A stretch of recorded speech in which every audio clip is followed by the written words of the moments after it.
I'm here today to talk to you about eulogies, in particular eulogies that are utilized at a funeral to remember and to really celebrate a person's life in the eyes of their loved ones, close family, friends, and relatives. Now, before we get started, you might ask yourself, what does the word eulogy mean and how did it come to be? Well, eulogy is a word that was derived from classic Greek eulogia, meaning praise. So, praising a person in a form of speech or in a form of writing. Now, eulogies are very commonly known to be used at funerals, but they can also be used to celebrate a person who is still alive and with us. Now, if that means entering retirement age or celebrating a certain accomplishment, eulogies are fantastic for that purpose. But for our purposes for today, we'll be talking about how to write an effective and amazing eulogy that you can present at the upcoming funeral.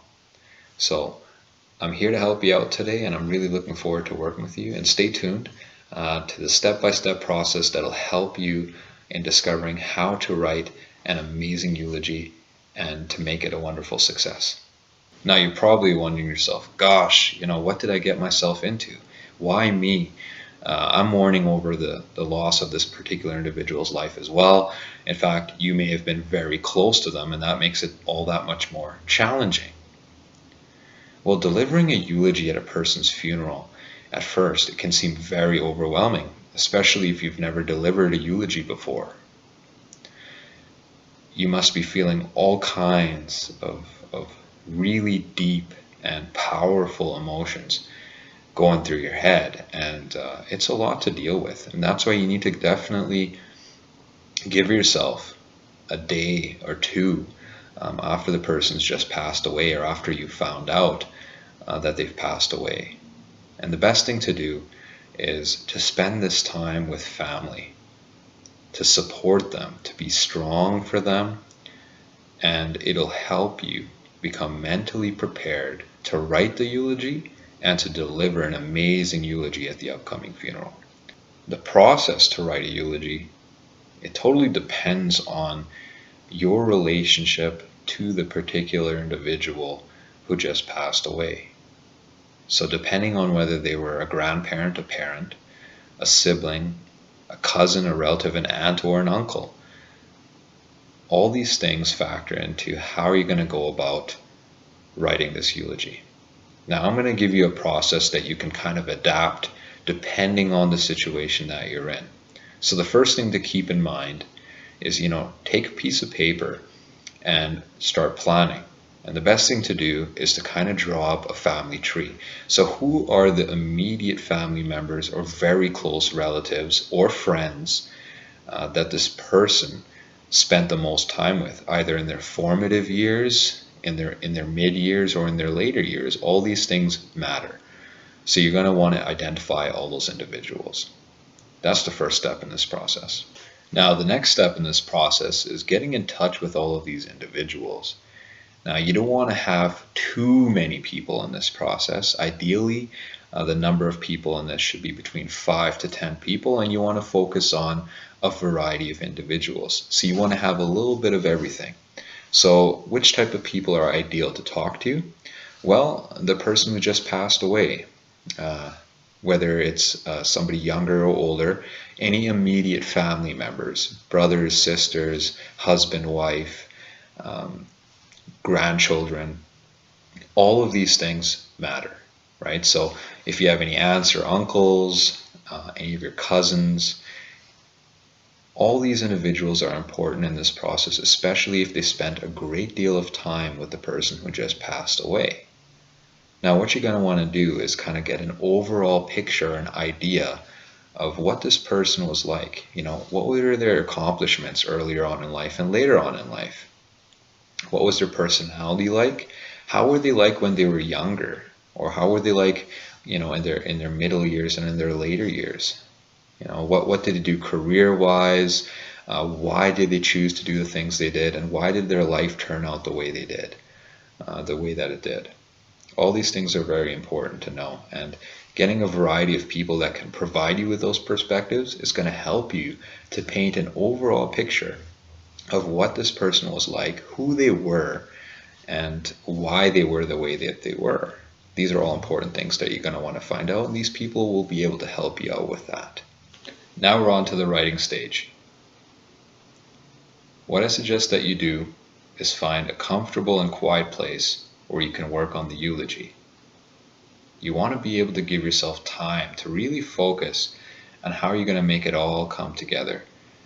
Those valuable pieces of information that you gathered in the previous step ideally should be written out on several different pieces of paper. And if you have a pin-up board, that would be ideal because you can pin all those pages up individually. You can even use the floor or a big table if you want.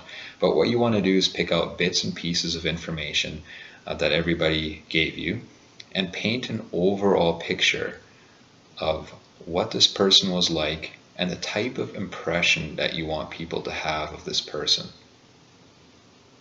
So how long is a eulogy supposed to be? Well, ideally, the length should be somewhere between 3 to 4 minutes, but no longer than 5 minutes. Remember, you want to get through this information at a good pace. You don't want to be up there for too long. You want to keep people's attention and focus and have them leave with a great impression of this person when they leave the funeral that day. A lasting and a memorable impression of who this person was, what their accomplishments were like, and why they were the way that they were. I mean, in this process, you're going to have a lot of questions yourself and insights that come to your mind and some new discoveries that you didn't know of before. And you're really going to want to share those things. And it's going to be an amazing and terrific experience for you to share that with all those people at the funeral. Okay, great. Now we can begin working on the eulogy itself in terms of the writing part. Now, what I suggest that you do is get your hands on a laptop computer or desktop computer of any sort and use a word processing program. It's really going to help you save a lot of time if you want to make any changes on the fly or edit anything in terms of spelling or grammar. It's going to be a lot of help to you.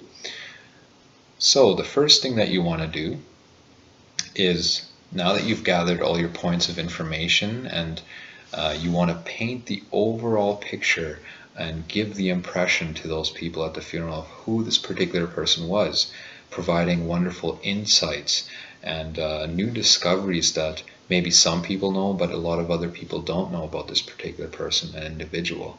And it's a way to really celebrate their life, to celebrate their accomplishments, what they meant to their family, to their friends, to the community at large. And this is going to give you a great opportunity to present all those things and include all these things in the eulogy.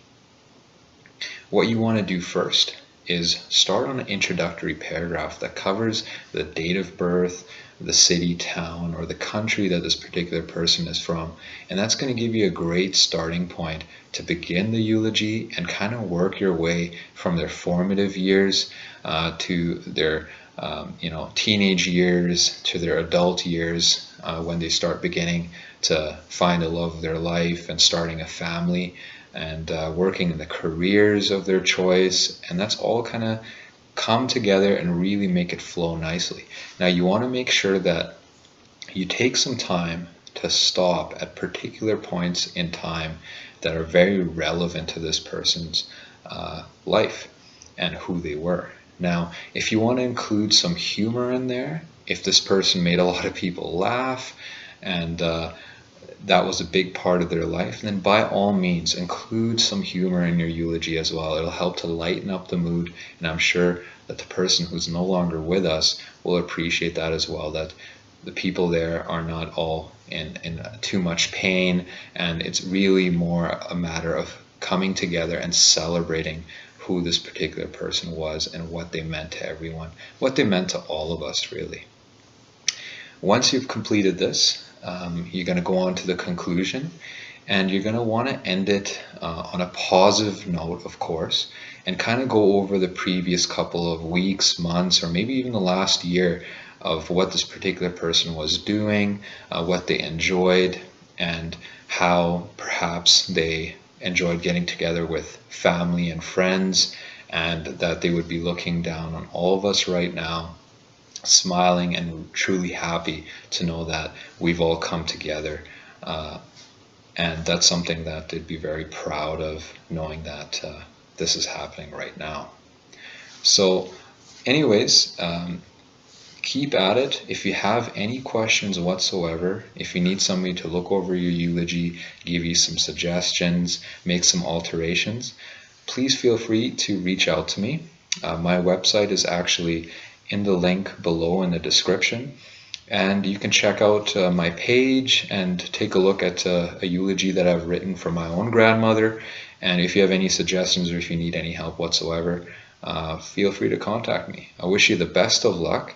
God bless you, and I believe in you. I know you're going to get it done, and it's truly a transformative experience, and your family, loved ones are going to appreciate you all the more for being courageous and strong for them in delivering this wonderful eulogy. Take care.